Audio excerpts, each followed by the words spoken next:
So what's up? Magandang gabi sa inyong lahat mga kamanok. So once again, this is Linyada ng Mamay and nandito ulit tayo upang sumagot sa inyong mga katanungan. So sa mga naglagay dyan na katanungan sa comment section, so maghintay-hintay lang po kayo. Sasagutin po natin yan sapagkat kita nyo naman, napakaraming mga katanungan ang nagtatanong sa atin araw-araw. Sana po maintindihan ninyo kung halimbawa medyo ma-delay or nadidelay yung ibang mga katanungan. Alright? So, sinisikap ko po na masagot lahat ng inyong katanungan sa abot ng aking makakaya. Kaya mga kamanok, isa lang palaging hinihiling ko if ever na nagugustuhan nyo yung mga tips and topic natin tungkol sa pagmamanok, huwag nyo sana kalimutan, wala naman po itong bayad. Just click the subscribe button, i-like yung video, at mag-comment ka rin dito kung ikaw man ay baguhan, newbie, pero may katanungan ka tungkol sa pagmamanok. Narito ako, pagtulungan natin na malaman or something na alamin ko rin kung ano talaga yung kasagutan sa katanungan na nabubuo dyan sa iyong isipan. Kaya mga kamanok, ano pang hinihintay ninyo? Kung napindot nyo na po yung mga buttons na yan, ngayon pa lang nagpapasalamat na po kaagad ako sa inyo. Kaya mga kamanok, simulan na po natin ang sagutan sa ating mga katanungan sa comment section. So unahin muna natin and i-shoutout natin ang unang nagtanong. So, mega shoutout muna kay Leomar Napat. Ayan, so Idol, mega shoutout sa'yo. Magandang gabi. Ito yung katanungan mo. Idol Kamamay, tanong ko lang, bakit yung fermented Jackie Oats na binabad ko nagkaroon ng uod? 2 to 3 weeks pa lang, Idol. Sana masagot mo. Salamat, Idol. Okay? So, sa mga nagtatanong, hindi lang kasi si Leomar ang merong sitwasyon ng ganito pagdating sa kanyang ifine-ferment na Jackie Oats. So, saan nga ba nagsisimula? Saan nagmumula yung mga uod na nakikita ninyo sa inyong mga finerment na Jackie Oats? Actually, mga kamanok, anong una, ganyan din po yung aking ifine-ferment. And ano yung iniwasan ko? Ano yung ginawa ko para hindi na magkaroon ng uod? Actually, mga kamanok, sa tuwing magbababad kayo ng Jackie Oats, make sure ninyo na tingnan, dakutin po ninyo yung mga butil.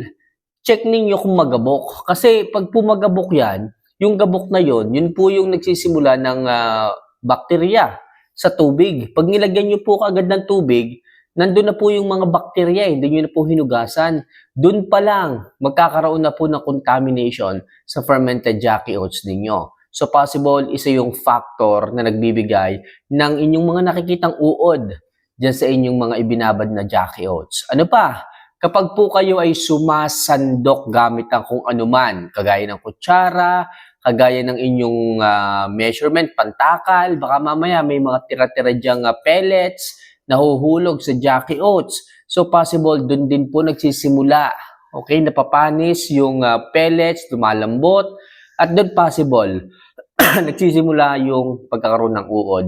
And take note of this, ang maganda dito, kahit magkaroon sila ng uod, safe na safe pa rin po yan na inyong ibigay halo sa pagkain ng inyong mga manok. Wala pong problema dyan. That is a natural worm, natural good bacteria na maaari pa rin makatulong sa inyong mga alaga. Kaya wala kayo dapat ipag-alala, ikabahala, huwag niyong itapon. Pwede pa rin po yan. As long as yellow, golden, as long as golden yellow po yung oats, pwede pa rin niyang ihalo sa pagkain. Okay, so iwasan nyo na lang po yung mga sinabi ko. Make sure malinis po yung Jackie Oats, hugasan bago ibabad. Pangalawa, iwasang malagyan ng pellets o kung anumang mga foreign materials yung inyong mga ibinabad para maiwasan natin ang uod. Tatagal po yan. Kahit 4 na buwan na nakababad, tatagal po yan. Right? So malinaw tayo dyan ha.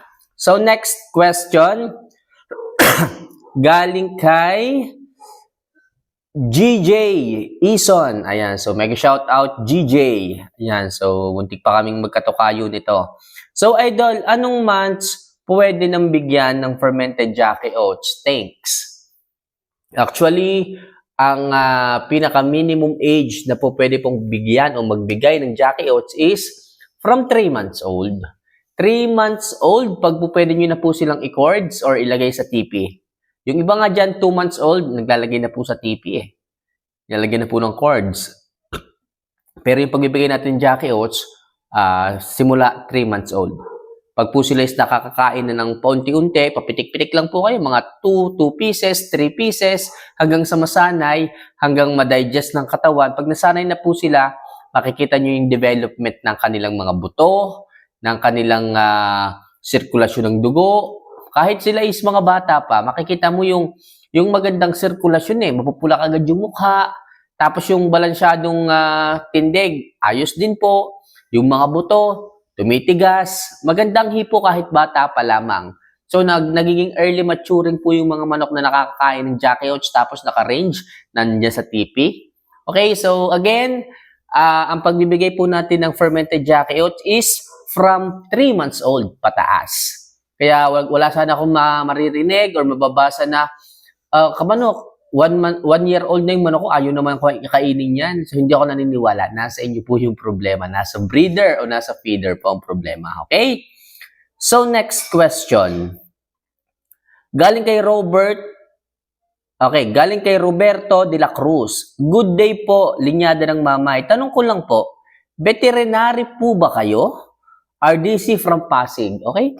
So, sa totoo lang, ang daming nagtatanong nito kung ako daw ay veterinaryo o ano. So, lilinawin ko po sa inyo, hindi po ako veterinaryo. Okay? So, willing lang po akong tumuklas. Okay? Maghanap. At syempre, makinig sa mga nakakaalam, sa mga mayroong experience. Lahat po ng yan ay aking tinatandaan. Sinusulat ko po yan sa notebook, lahat ng mga importanteng mga details.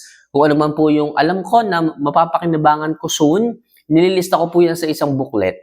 Para sa ganun, paglipas ng panahon, ng araw, pag nabasa ko, ito nga pala yung mga tips na i-share ni ganito, ni Doc something, okay? Yung mga doktor natin sa pagmamanok, mga veterinaryo. Pero hindi po ako veterinaryo. Ito po ay para lamang, ito po ay ipon ko lamang po sa ating mga kaibigan, sa ating mga, kaibigang mga veterinaryo, kaibigang mga magmamanok, yung mga farm owners. So, lahat po tinatandaan ko at yan po ay isineshare ko po sa inyo.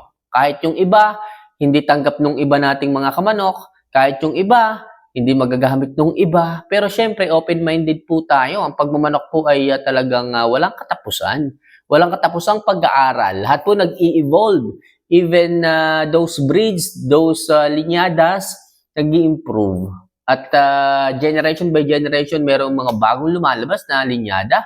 Habang yung iba, nawawala, merong lumalabas ng panibago. Kaya bilang magmamanok, mga kamanok, o kayo man is mga baguhan pa lang, huwag kayong titigil na matuto sapagkat yung inyong kaalaman na dire-diretso nagpapatuloy, diyan po kayo dadalhin sa talagang lugar ninyo dito sa pagmamanok. Alright? So, sa madaling sabi, hindi po ako veterinaryo.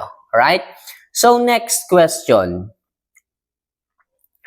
Galing kay Winston Reyes. Idol, yung mahinang kumain, paano gagawin ko? Napurga ko na, napaliguan ko na, na-flashing ko na, ganun pa din, mahinang kumain. Sana matulungan mo ako, idol, ano ang gagawin, alright? So, ang dami mo nang ginawa.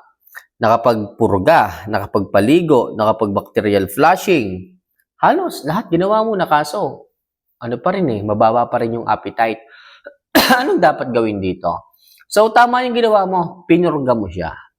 Okay, right after na pinurga nyo, nag-bacterial flushing kayo, nagpaligo kayo, tama lang yon. Dapat nagbigay ka ng injectable supplement. Okay, like Vitamax, para makatulong siya sa magandang sirkulasyon ng dugo. Tapos, ang gagawin mo dyan, skip mo muna yung unang meal. Alright? Kung ako sa'yo, mag 1 day, 1 eat ka na lang. Pag sinabing 1 day, 1 eat, isang beses lang po pakakainin yung manok sa isang araw. And take note of this, hindi po mamamayat yung manok. So, madaling sabi, mas gumaganda pa nga yung manok Hindi masyadong mabigat, hindi masyadong mataba. Pero ma-feel mo talaga yung pagkalin ng kanyang katawan. Okay? So, iisipin ng iba na mamamayat yung manok pag isang beses lang pinakain. Hindi po. Hindi po totoo yun. So, nasa tamang pag-adjust o nasa tamang pagpapa-adapt lang po ito sa ating mga alaga. Actually, mas maganda pa nga yung 1 day, 1 eat Kasi yung appetite ng manok nandun, yung takaw, yung gana sa pagkain, hindi nawawala. Compared natin dun sa dalawang beses sa isang araw magbigay, nawawala po yung appetite, at saka yung manok nagkakataba, at saka yung manok hindi masyadong nag-uubos.